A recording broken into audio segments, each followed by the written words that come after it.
NFL player Michael Oher, who anyone who doesn't know who that is, was the inspiration for the movie The Blindside. Blindside was a movie Blindside came out several years ago. Sandra Bullock. Insane though that movie was like nominated for an Academy Award. Like she won Best Actress. Yeah, that is insane to me. That is not a movie that is Academy Award worthy. I mean, look, I feel like Cuba Gooding Jr. should have won it for radio over over Sandra Bullock. Yeah, like all she did was just like dye her hair a little bit, and that was essentially the movie. Yeah. So, but yeah, anyway, so long story short, the movie The Blindside, all supposedly based on true story about this guy Michael Oher, who this family, the Tuohys, had taken in because he had a messed up home life and everything else, and so they took care of him. Essentially, they adopted him, raised him as their own. He got through college, and then, of course, went on to play in the NFL. Largely for the Baltimore Ravens. I think a little bit for the Carolina Panthers, if I'm not mistaken. I thought it was 3 teams, if I remember correctly. Okay, kind of an underwhelming career, I would think. I mean, yeah, I think it was like a 6-year career, something like that. Yeah, nothing insane. You all drafted him to be the anchor on the Blindside. Yeah. For for a decade, but yeah, just okay career. I mean, better than probably 90% of left tackles. Yeah, but he went in the first round. He was a first round draft pick. Yeah, he was the number 23 pick overall in the 2009 NFL draft. So he got drafted by the Ravens. He played for the Ravens from 2009 to 2013, and you were right about 3 teams because he went to the Tennessee Titans for the 2014 season. Then he went to the Panthers for 15 and 16. And then he retired. And again, not for nothing, the guy went out a Super Bowl champion, but he was a better college player than NFL player. When you look at his college, I mean, he was a two-time first team all SEC in 07 and 08. He was second team all SEC in 2006, unanimous All-American in 2008. So, I mean, there was a lot to like about him.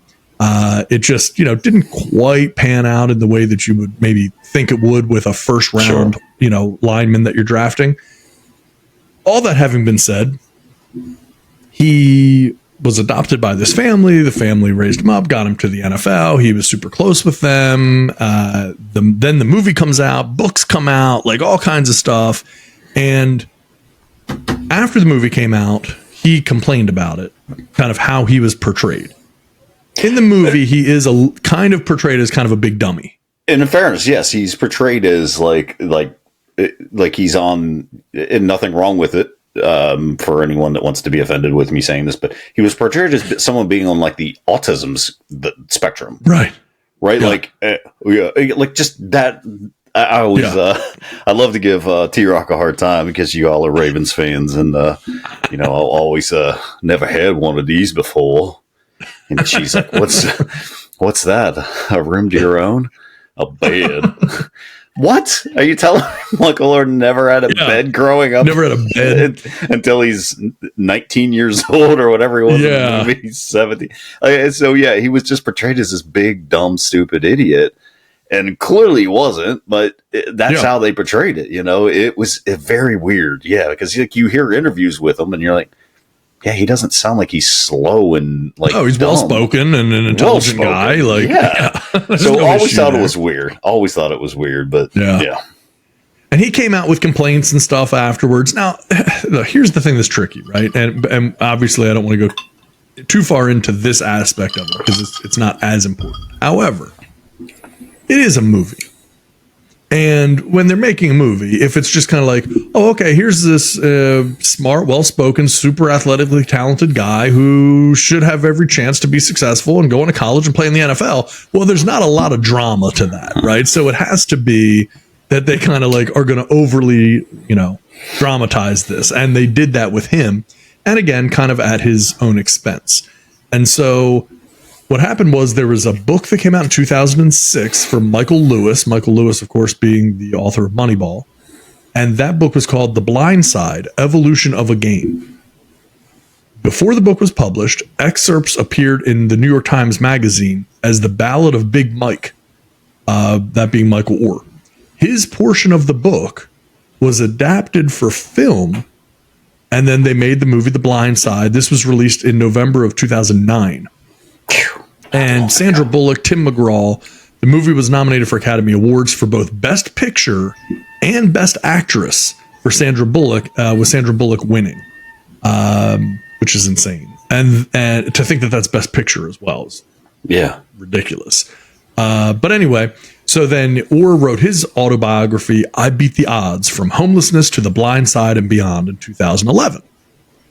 Well, now, just in the past few days, Michael Oher has filed a lawsuit against Leigh Anne and Sean Tuohy, the parents that brought him into their home and took care of him and raised him up, saying that they never actually adopted him, but they instead created a conservatorship which gave them legal authority to make business deals in his name. He alleged that the Tuohys used their power as conservators to strike a deal that paid them and their two children millions of dollars in royalties from the Blindside movie, while Oher got nothing.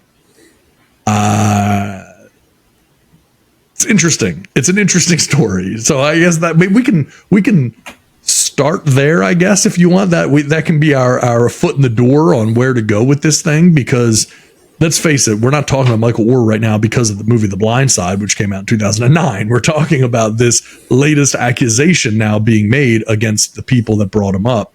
Conservatorship, for people who maybe aren't familiar with the term, you may have heard of it with regards to Britney Spears, because her family, her father had a conservatorship, over her, managing finances and taking care of the money. And so, Oher has alleged essentially that I just found out I was never adopted, that it was a conservatorship, and blah blah blah, and I lost out on all this money, and now he's suing the family that took care of him. So I say all that to say, what say you? What do you think about this situation? Yeah, there's a lot we don't know yet, but what do you think? Yeah, and doesn't he have a book coming out also now? He does indeed. Very good timing for that. Always weird how that stuff works. And you just now found out it. What is he now? 35 years 37. old? 37 years old. You just now found out? Like, that movie came out in 2009. So we're looking at, what are we looking at? 16? Almost 15 years? 16 something years, like that. Something like that. 14, 15 years ago. And you just now realize, wait a second, there's no money coming in my mailbox. I mean, immediately everybody wants to jump and take his side on this. Mm-hmm. I'm just, T-Rock come up with some pretty good points today. And I was like, because, first I was like, man, that is, now if it's true, it's awful. That's, that's just messed up all the way around, if that's true. Yes. But he's got to be smart enough. You wouldn't have just figured this out. You just figured this out, and your book just happens to be coming out. Correct me if I'm wrong, and I could be wrong on this, and I tried to look it up, but of course you can't look anything up now, like with Google about Michael Oher, unless this comes up. But I feel like he asked for part of his contract with the Titans, or it could have been the Panthers, to be paid in Bitcoin, if I'm not mistaken. Was he a Bitcoin guy? Gosh, it was definitely an offensive lineman. I feel like it was Michael Oher who wanted part of his contract to be paid in Bitcoin, but I couldn't find it. So it may not have been him. It could have been another offensive lineman. I did not recall him being a Bitcoin guy.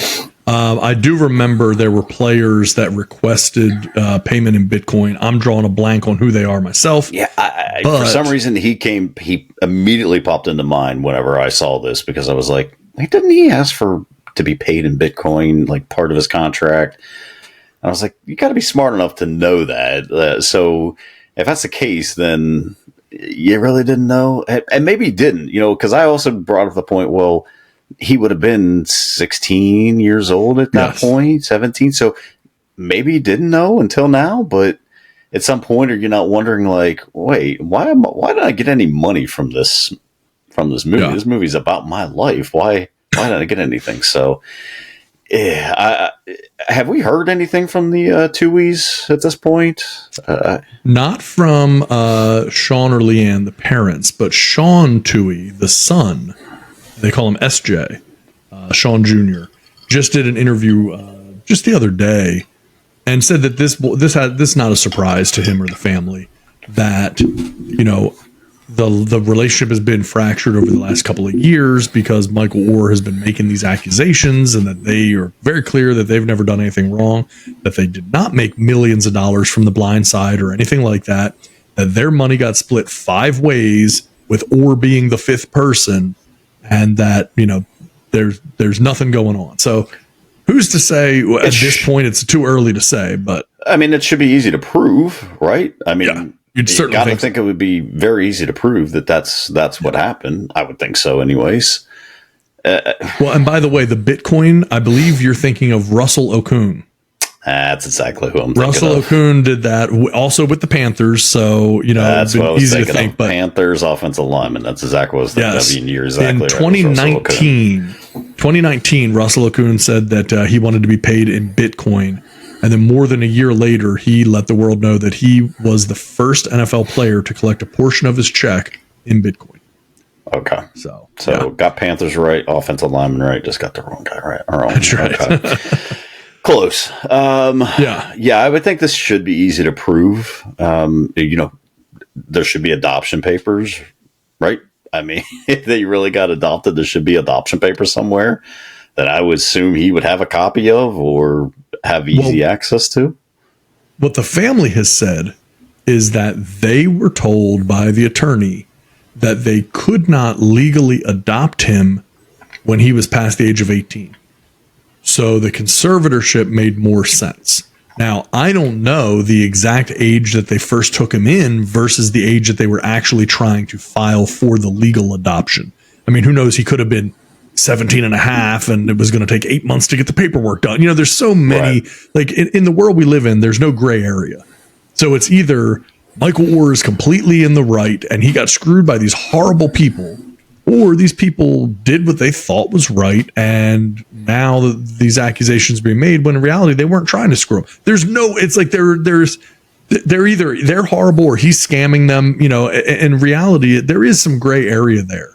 But I will say there's something that's brand new, breaking news that just came out, which is that the family's attorney,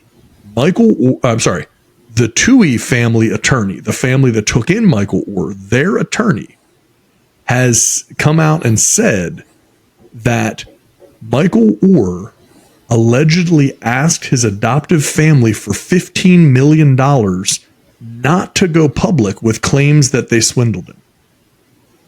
And then they said, absolutely not. We're not paying you that. We didn't do anything wrong, and there's no issue here. And then it went from there.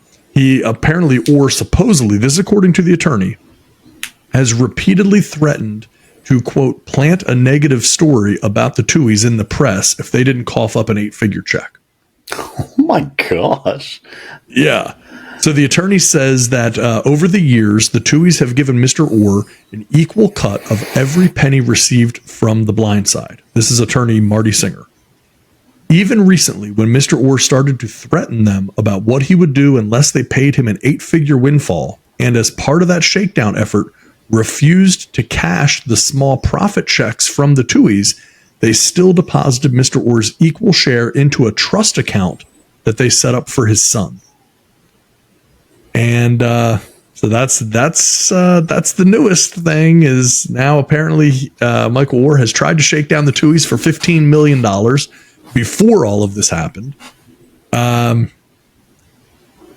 gets pretty interesting because I don't think there's any scenario, if in fact the family and the agreement was made that they were going to split this 5 ways, there's no chance that his share, his 1/5 share, would be $15 million.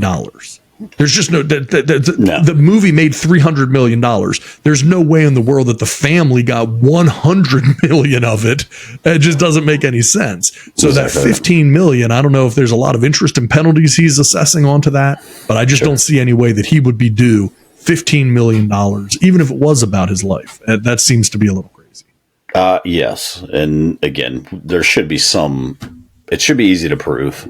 And people just automatically jumping in. And, of course, the first thing people go to is, the white saviors trying to, save it. And it's like, man, like, maybe. I just can't imagine, though, that when they took him in, that they thought, this is going to make a good movie. And we're going to, like, that's their thought process. Like, oh, this guy's going to make $35 million in the NFL. Like, I just can't imagine that was the thought process going into this. How would you know? I mean, maybe you had a good idea. He's a good athlete and everything else, but you wouldn't know he was going to be some rich and famous, football player going to play 6 years. Movies made about him and stuff. Right. Like, just never know that's going to happen. Right. So, I don't buy that they did this all with ill intentions. Now, later on down the road, maybe did they take advantage of it? Like, oh, wait a second, we got conservatorship. Right. This is something completely different. We can take advantage of this. Yeah. I mean, I don't know. The kid, what was it? CJ? SJ. SJ. Yeah. I mean, he taught him how to, block and play football in the movie. He owes him everything. Yeah. I mean, he was 6 years old and teaching him how to block. So, yeah. Well, here's the other thing that's interesting. The father, Sean Tuohy, is supposedly worth over $200 million. Dang. Having nothing to do with the movie, because he owned a whole string of fast food restaurants. And so he sold all of their fast food franchises that netted him $213 million. So the idea that they would have needed to take $1 million, $2 million, $5 million for Michael Oher if they're worth 213. Look, people can blow money in a bunch of different ways, right? But man, I mean, I don't know. It seems hard to believe, and there is this other aspect of it. You hit on this, right? The whole white and black thing. This is a damned if you do, damned if you don't situation. If the Tuohys help him, then they're white saviors. And that's apparently horrible. If they didn't help him, then what are they, racist for not helping him? You know what I mean? It's like, what? So there's no way to win. So instead, presumably, they decided to put all that stuff aside, and they did help him. And there has never been any denial as to whether or not they helped him.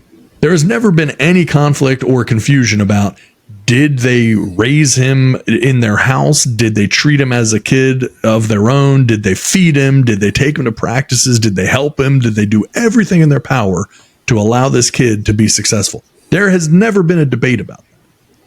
Now, if the debate is the shock that he found because he wasn't technically adopted, look, I've not been adopted.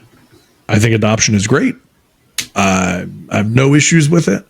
But the idea that someone as a 37-year-old man finds out, oh, the family that raised me, technically, legally speaking, hadn't adopted me. They actually had a conservatorship.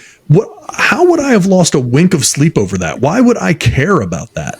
The only scenario that matters is if somehow money is involved, right? Because outside of that, your life is exactly the same. Nothing has changed for you. This is a legal technicality on whether or not it's conservatorship versus adoption. Who cares in the grand scheme of things? And so that's, again, where, you listen to the lawyer speak, which is, Oher was shocked and saddened and devastated to find out that he had never even been adopted. It didn't take away from the fact that they raised him, that they right. gave him a place to stay. They fed him. They did everything else for him. None of that stuff goes away. So whether he was technically adopted or technically under a conservatorship, that's just a legal, technicality that really, in my mind, shouldn't play that big of a role. It only plays a big role from the financial perspective. And I think if, in fact, Michael Oher was going after the Tuohys for $15 million before putting this story out, I got to believe that's more money than he could even dream that they would have owed him. Yes. Right? I mean, if it's true that he was they were stealing from him, then absolutely sue him. I mean, if that's the case, if he's not received a cut, I just feel like all the stuff should be pretty easy to prove one way or the other. I don't think there should be too many gray areas with that. Like either he got the money or he didn't get the money. There should be paper trails for this kind of stuff. It's not like the studio execs are paying them under the table. They're not coming and delivering cash to their house. Writing it on a napkin. Yeah, the $340 check because TBS decided to play the movie one weekend. So it's not like it should be very difficult to prove. So, but at the same time, I guess it really doesn't matter because nothing's going to be solved until months, maybe years from now. And now his book comes out. And of course, now everyone who was going to be interested in a Michael Oher book right now. I mean, outside of this, that's very if this true. Never happened, great point. Who would ever think Michael Oher wrote a book? What? No one's going to think that. Now it wouldn't make the news at all. No. And now everybody knows that Michael Oher wrote a book because of this. So yeah. If this wasn't contrived by Michael Oher to help sell a book, it is awesome good luck and incredible timing. Yeah, you should be thanking the Tuohys. Yeah, exactly. We sure do. We talk about this a lot on this show, how it's like, boy, sometimes it's just these things just there's such good luck around the timing of how certain things happen to play out. And, again, in this situation, you have a Michael Oher who hasn't played in the NFL in a long time. I mean, he was released in 2017 by the Panthers after he failed a physical, and then he went ahead and retired.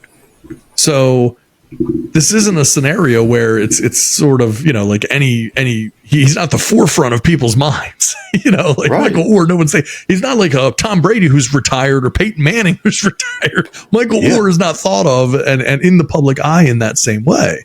Right. So, I do have one quote here from Leigh Anne Tuohy, the mother, saying that I sat Michael down and told him, if you're planning to go to Ole Miss or even considering Ole Miss, we think you have to be part of the family. This would do that legally, she said. And this is because the Tuohys were boosters at Ole Miss. And so there could be an issue of him potentially going there unless it was, known, like that relationship essentially was made legal. And so she said, where was I here? Sorry. We contacted lawyers who told us that we couldn't adopt over the age of 18. The only thing we could do was to have a conservatorship. We were so concerned it was on the up and up that we made sure the biological mother came to court. So Michael Oher's biological mother went to court for the court proceeding for the Tuohys to take over conservatorship. So, I mean, who knows who's right and who's wrong? But right now it seems to be released. Let me see what we got here. Not sure exactly when she said this. Okay, so we don't know if this was like yesterday or today. Yeah, I'm not sure. Or if this was 8 years ago. Yeah, because there's a few different things. There was Sean Tuohy is talking about this stuff very recently, but then they say some stuff from the mother, but the husband, the father, is saying this stuff very, very recent. So yeah, yeah. So but the father's come out and said, we're going to keep loving Michael like this, whatever. We're going to not worry about it. But they clearly have to defend themselves as well. So yeah, just a weird situation. You know what I mean? It's just, and it's strange to that you couldn't find a better way to handle this than filing a lawsuit, and then not only filing a lawsuit, but announcing the lawsuit publicly. Like, that's the thing. Michael Oher could have filed this lawsuit and no one would have known about it. He filed the lawsuit and then announced it publicly so that everyone would know that he did this. And again, what do you accomplish by that?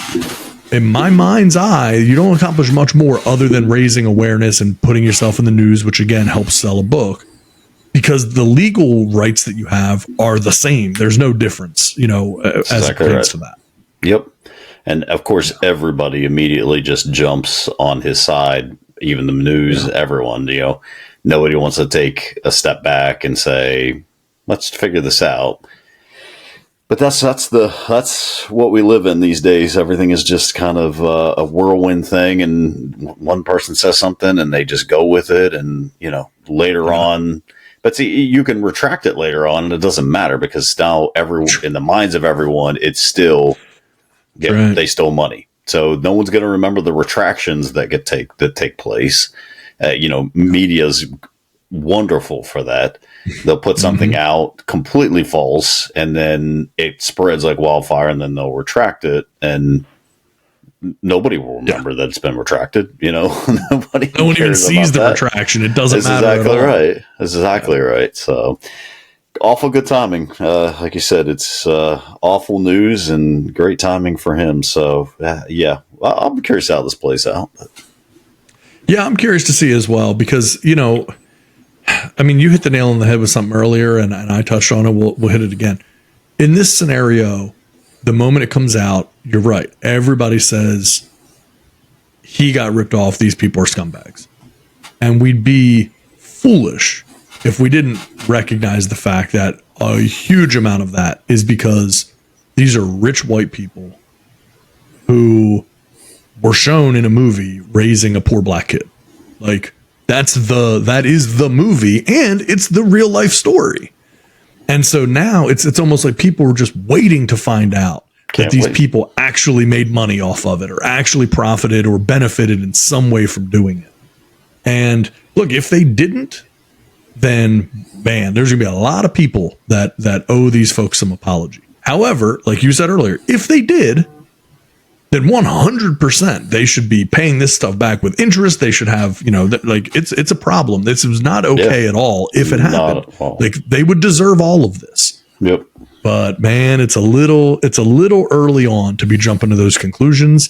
And when you just find out that Michael Oher told them, if you don't pay me $15 million, I'm going to put out negative stories about you, it definitely starts to make you question a little bit exactly what's going on, and yes, it's their attorney that put that statement out, not them, but he wouldn't know that or have authorization to say that if the family did not make him aware of it. So there you go. Yeah. So I don't know. There's a lot further we could probably dig in with this stuff. And who knows, the reality, none of us know what Michael Oher's current financial situation is or anything else.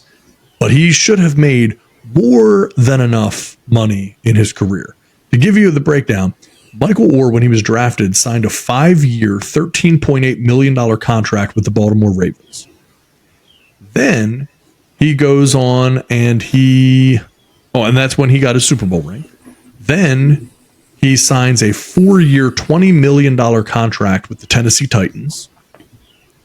Ended up getting released after a year. Then he signed a 2-year, $7 million contract with the Carolina Panthers, and signed a 3-year contract extension with the Panthers in 2016 worth $21.6 million, $9.5 million guaranteed, and then only played 3 games in 2016 and was released in 2017. So he made money. And, this is a guy that made minimally 10 to 15, maybe $20 million in his playing career. He's had, I think, 2 other books that have already come out. And so, if he needs that money, then, the little bit of money that he would have made from the Blindside that he's claiming he didn't make, again, you said it, that there would have to be a record of the transactions and stuff. Well, it sure seems like the Tuohys feel confident because they're saying we put the money in a trust for his son because he was not taking the checks that we were giving him. So there's got to be a track record. If you're willing to say that, then they're clearly, you have to know that the money's there and you can prove it. So exactly. Yeah. Interesting. Anyway, we can move on past that, but it's in the news and it's an interesting story, and who knows where it's going to go from here.